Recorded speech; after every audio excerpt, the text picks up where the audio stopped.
Okay, so you join us as qualifying laps are underway, in fact completed now for heat race number 4 of the second round.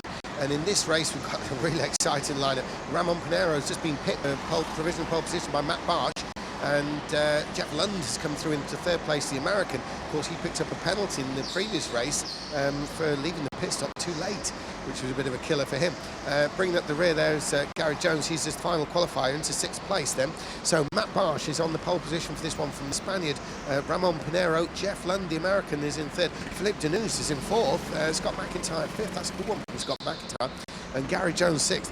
Now, really in this race, they're the ones, obviously, you know, Matt Barsh, we've seen him win at this sort of level and higher, and also, you know, the World Championships. Also, Ramon Pinero as well, the Spanish driver. But, well, it's going to be a very interesting one with 3rd place Jeff Lund, a driver we've not seen before. Obviously, on paper, this is going to be a battle between Barsh and Pinero. Maybe Lund has got something to say about this as well, Jamie. Don't count Lund out. He was in my heat earlier. He's very, very fast driver from the USA. Really nice guy as well. Yeah. Interesting fact. Yeah, he's a really, really nice guy. But Matt Barsh, I expect to win this one. But again, we'll see. Absolutely. Well, Matt Barsh is about to lead them round to make the start as they come through the final couple of corners, building up speed. But Barsh has actually got to contain that speed. He's got to make him pretty even for the getaway. When's he going to go? He's going now. He's got Ramon Pinero right in his tail, of course, into this first hairpin. Cutting a bit tight, actually, you know, coming in from the inside rather than to the outside, the normal racing line. He's obviously worried about Pinero. Obviously, everyone will be, because Pinero will take a shot at anything he can see, Jamie. Yeah, he will, absolutely spot on. As we've seen a few times already today, though, it's just about trying to stick with the leader at this phase of the race. See what he knows about the circuit that you don't. Try and stick with him, and then that's when you can evaluate when you can go for a move or try the undercut. Absolutely, and you know, it's only been the supremely ambitious, such as Siegmund, that we've just seen, the ones who are supremely strategy ambitious, should I say, they've actually gone for that early pit stop. As you say, it's because they just want to stay in the pack and learn as much as they can from everybody. There's plenty of time. It's important not to rush it, I guess, Jamie, really. Yeah, that's it. It's just about finding that rhythm if you possibly can on a new circuit that the vast majority of drivers out there don't actually know. Just having a look out my window, it looks like the top 2 are breaking away from Jeff Lund ever so slightly. Denous and McIntyre actually right on the tail of Jeff Lund as well. We didn't really talk about Scott McIntyre that much before the start of this race, but he's another one who's very, very quick on his day. Yeah, he's definitely new, and he's definitely showing us something very good, is Scott McIntyre, because, you know, he was the, you know, he's been racing cars, and we've got one in the pits already. Team, which is Ben Churchill, has come in immediately. I think he qualified last, so he just wants to get himself out of that and put some clean laps in. Yeah, well, Ben Churchill rolling the dice. Obviously, that does mean that if he needs to, he can't use that pit stop later on, but anyone who comes in or into the pits will come out either before or after him, and he'll be able to see that, and he'll have a truer reflection of how his race is actually going. And another one in. Well, we've got another one in. That is number 14. That is number 14, who is Matthew Clark. That is Matthew Clark. I should have recognised from the suit. That's Twigs 65. He is otherwise known as, and he comes out ahead of Churchill. So we've got 2 extremely early pitters. That's right, and correct me if I'm wrong, but is he not a teammate of Greg Smith that we were talking about earlier on? Yes, I believe he is. AOA Racing. Yeah, that's it. So they are obviously trying to get whatever results they can and get points on the board. So Matt Clark has come in. He has come out ahead of Ben Churchill. So Ben Churchill, the first pitter, has actually had Matt Clark, the second pitter, come out in front of him. In fact, there they are now. So there's Matt Clark just crossing the line out the window here. But we're on screen, we're looking at Matt Barsh. Now, look at this European lean. This is typical of this kind of thing. Matt Barsh, not the tallest of drivers, because he's leaning out. His shoulders are leaning over. He's really trying to work that kart through the corner, put the weight to the outside. As you can see just there, he's not leaning in, he's leaning out. And that's giving more grip to that outside wheel, helps the kart rotate in the mid-corner. It's very easy to get a lot of understeer, and it's working, because he and Pinero are pulling away from Jeff Lund, the American. And there's Lund we can see behind, and Lund has got Denous and McIntyre on his case. Now, you were saying about Scott McIntyre, Jamie, Scott McIntyre, a really good performance here. He's not been left at all, is he? He's not, no, and he's probably looking at Deneuve thinking he can probably make a move at some point during the course of this race, but he'll also be having one eye over that as well on Jeff Lund, who has just started a gap then as well. And he'll be thinking if he wants a podium, he's probably going to have to try something quite quickly on the man in P4 at the moment. Absolutely, and Scott, not a known karter really. He did karting years ago, but certainly not the indoor variety, which is his own speciality. Last year he was the junior saloon kart champion, so he's a very young guy. He was the champion last year, so clearly he can drive, but it's a bit of a different sort of concept, and he's certainly adapting to it very well. He's in the top half, he's in 5th place, and he's working, trying to work down Philippe Deneuve, who's a very experienced competitor in front of him. Of course, both of them are after Jeff Lund, and up in front of that, there's the leader, Matt Barsh and Ramon Pinero. They're crossing the line. There they are on screen. So there's Barsh, there's Pinero, the Polish driver versus the Spaniard. Bit of a gap, and then it's Lund. So Lund, the American, there he is coming through. And then there's McIntyre in 5th place. We just saw a glimpse of him, the one we were just talking about. Philippe Deneuve is the one he's chasing down. Really, we're probably looking at a likely win from one of these first two positions here, Barsh and Pinero. With the best will in the world with Lund, it's a bit hard to consider Lund, but only because we don't really know him, Jamie.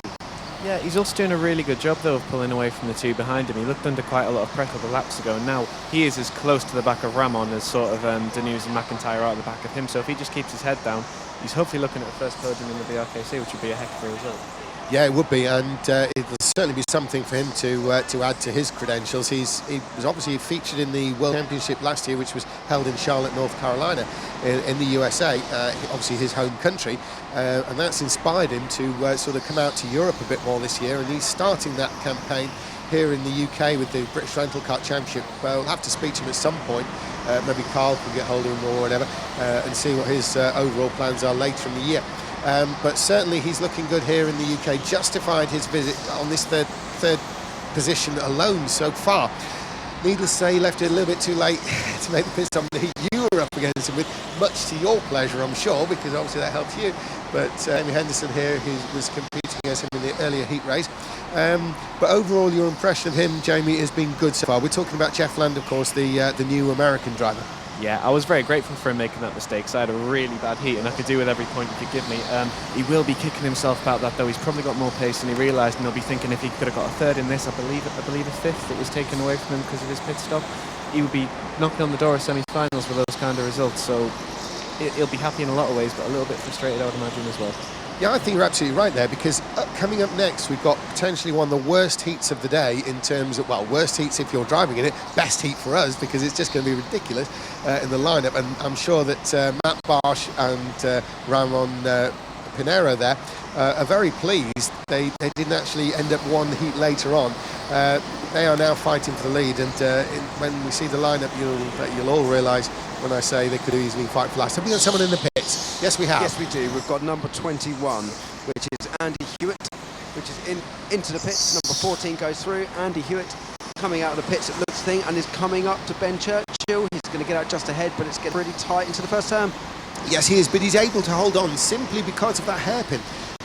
Jamie, again, going back to you on this one, another example of, had this been the original snail format, he could have lost the place there, couldn't he? Yeah, so the reason we were talking about for that exact reason was if you carry more speed into the snail section on the traditional layout, you have a much better chance of overtaking. Even if you come out of the pits more or less just behind somebody, or rather ahead of somebody, it's quite difficult to hold on to that position because of the momentum normally. Whereas here you've got to slow down so quickly, it's a lot more difficult to make that overtake.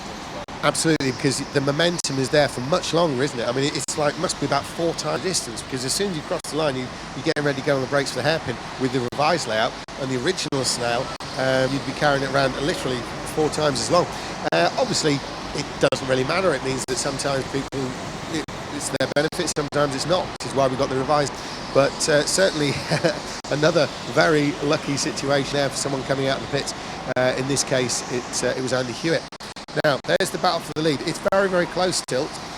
Pinero, well, you would never ever accuse Matt Barsh of actually holding anyone up. That's certainly the most stupid thing in the world to say. Ramon Pinero is looking very convincing at actually sitting there in that second place. Maybe it will be wrong to pit, because it will be that Barsh is keeping him exactly where he is, and just wait till they're clear of the others. He's just gone for him, so I'd have to disagree with you there, James. He's just taken the lead. Looked clean from here, but we didn't have the best angle of it. Certainly no hands flailing from Matt Bosch, so it looks like it was a clean move. If Ramon's got the pace to pull away now, he's just won the race. Absolutely, and there's commentator's curse right there, isn't it? As soon as I'm talking about whether Pinheiro can pit stop his way past, he makes the move and does it on that. Of course, Ramon Pinheiro, we know he's a sort of gutsy, fighty kind of driver, the Sam Spinell, Regis Gosselin sort of mould, and well, he's just proved, hasn't he? Now, it's interesting because he actually seems to be edging away a bit from Matt Bosch, even though it's not been long since he passed him. Matt Bosch, of course, is fencing a couple of seconds, second and a half plus above, in front of Chelun, and then, it's a bigger gap then to Philippe Deneuve and Scott McIntyre. But it'll be interesting if these two leaders can actually pull away now that it's Ramon heading the way. Will he put Bosch with him? Matt Bosch has got the speed all day long, but now he's chasing Pinheiro rather than being in front of him. Maybe he'll be faster as well. Have a quick look at the times. Matt Bosch is still listed as being the quickest on the track, just 32.8. What I'm earlier on about, will we see on the revised layout getting down into the 31s? That's going to happen now, does it?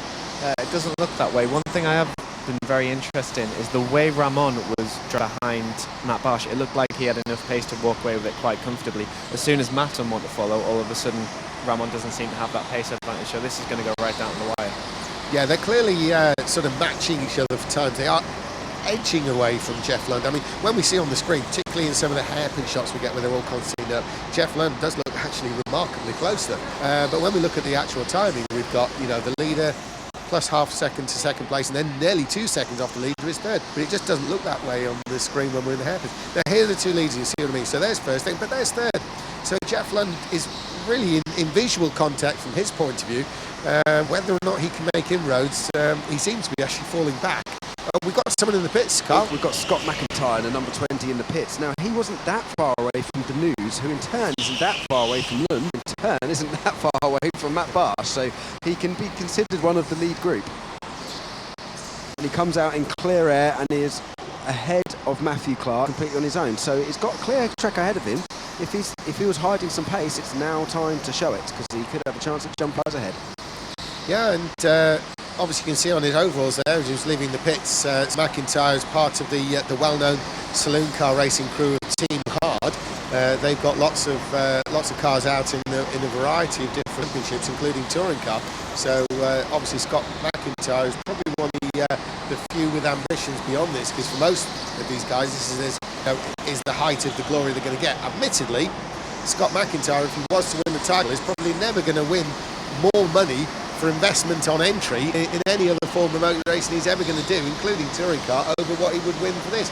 For less than 200 quid entry, he's chasing 1,000 quid. That's like at least 5 times, profit. Well, 400% profit, really, isn't it?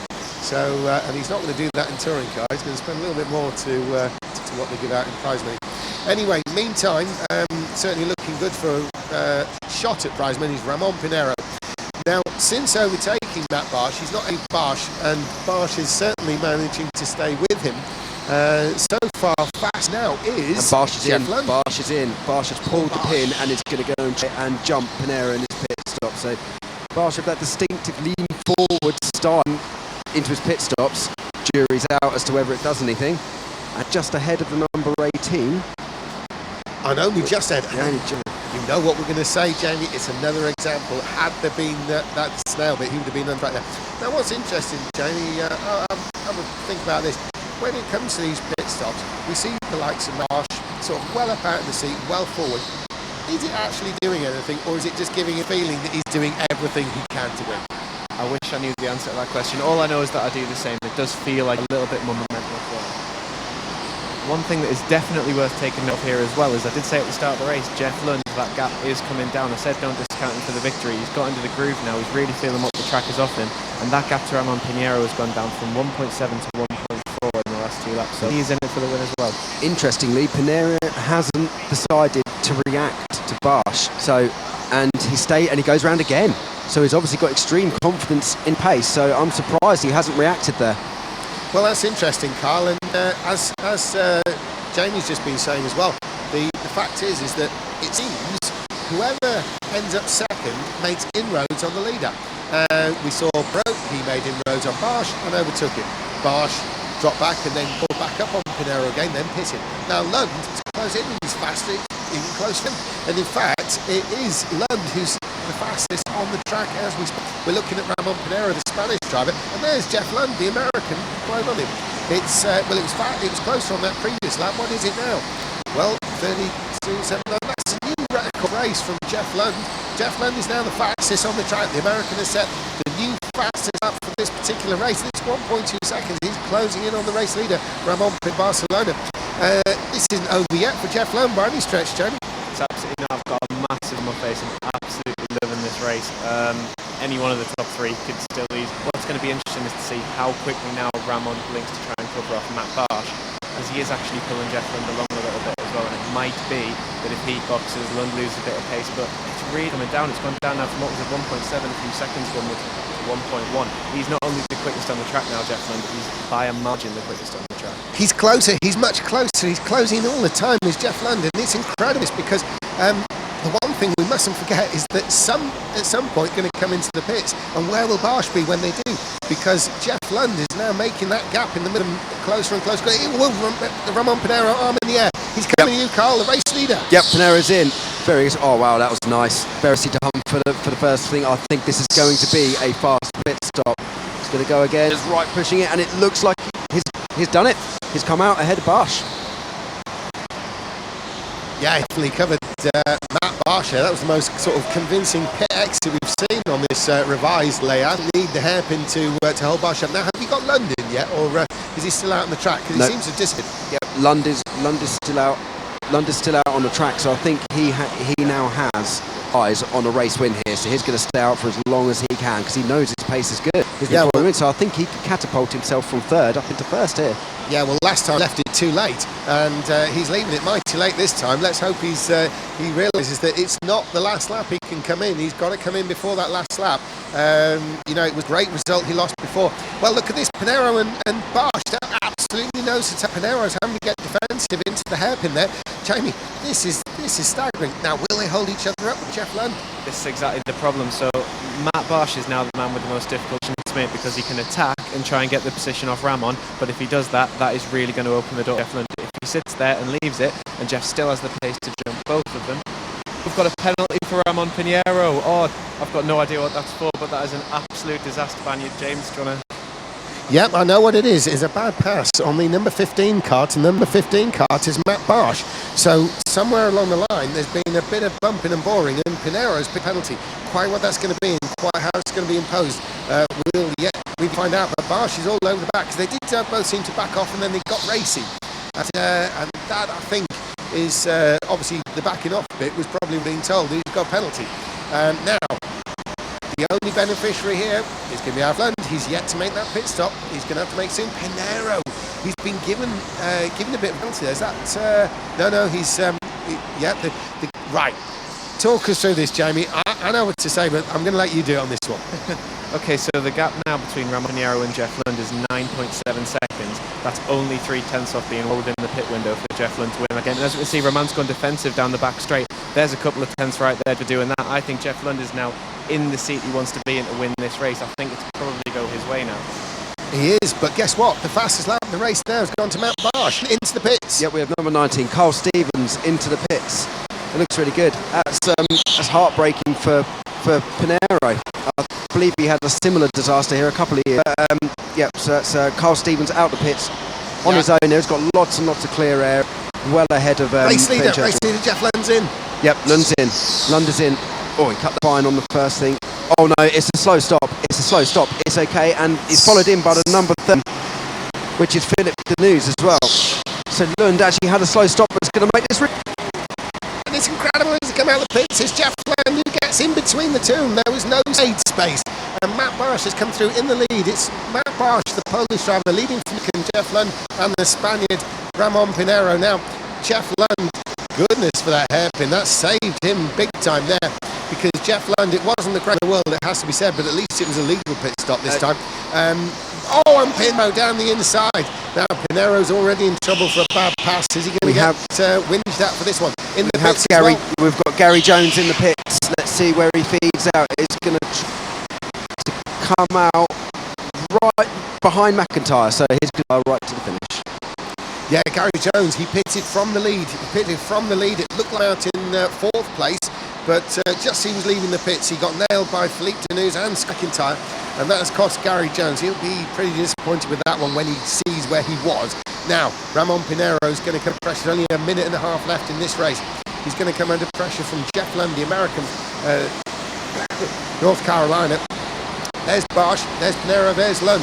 Now, Barsh seems to have, well, the biggest lead he's had so far in this entire, the biggest lead anyone's had in this entire race so far. But Pinero and Lund are going to be fighting for this one. You've got to kind of feel a little bit for Jeff Lund there, because he's gone from fighting for the win to try to get away from being third. It's sort of not quite worked out entirely. Yeah, got a question, James. Do you know whether Ramon's penalty is a time penalty or a place penalty? I'll be honest, I haven't got a clue. Kyle, do you know? No, I will try to get one of the officials down here. Was it not just let him back through because Barsh swapped position and moved? If you want to go to race control, you've probably got time. Yep, I'm going to nip to race control now. We'll keep talking. We've only got half a minute to go, so just got half a minute to go. If we knew what Ramon's penalty, how it was going to be applied, and if there is one, just know he's got, well, he's been given one, but quite what it's actually going to be. It may well be that if he'd, if he moves aside and Barsh comes through, then that happens, and therefore losing the lead, that's all fair game. So there might not be a time penalty as such. Of course, Pinero did take a little bit of a while to respond to that, because he did close fight with Barsh for a while. I think the organisers would like to see somebody sort of relinquish the position straight away. Generally, a bad pass is given that give it back and you're fine. But of course, Pinero would have took about a lap or two to do it. I just got also removed from race control. Sorry, Kyle, carry on. I went to race control. It's a bad time because the chicken flag's about to come out. I got removed, but I would hazard a guess that it was gives the place back because Barsh and Pinero swapped positions, so that would make sense. That's right, and the checker flag is out, and Matt Barsh has won. Matt Barsh has from Ramon Pinero, and Jeff Lund is in 3rd place. A great race there, really, by Lund, and in 3rd place there. That was a staggering result from battling with Barsh and Pinero. Obviously, Barsh and Pinero, they've been here a lot before. They know the formats, everything else, racing in Europe at time. But Jeff Lund really is very impressive there in that 3rd place. But you can never take away a win like that from Matt Barsh. He's been really up and down. Penalty for Pinero. Pass, he had to give the position back. Ramon Stiley gave it back as late as he could, and clearly not wanting to, but there you go. But really, I know he was only 3rd, but star of the race got to be Jeff Lund, but an excellent win there by Matt Barr. Very entertaining racing with the likes of Pinero. Yeah, another fantastic race. Kind of lost for words on it with how many we've had today.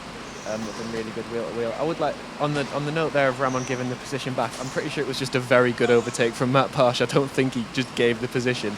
But if has Ramon got away without a penalty there then? I think he's been deemed to have served it, yes, by coming in behind Pinero. So we're going down to the pits to Kyle Power, and Kyle's going to be grabbing who he can, and he's got quite a few to choose from in that race. Yes, I'm going to try, and I'm going to try and grab Matt Barsh. Ramon Pinero is having a discussion with the race control officials at the moment. There is a nice side note in that. Matt Barsh winning in that kart, that means every single kart in this fleet has won a race so far. Again, another big shout out to the Formula Fast staff and the kart parity. So every single kart in this fleet has won a race, which is really, really good. So Matt Barsh just getting his helmet off now. I'm going to try and beckon him over.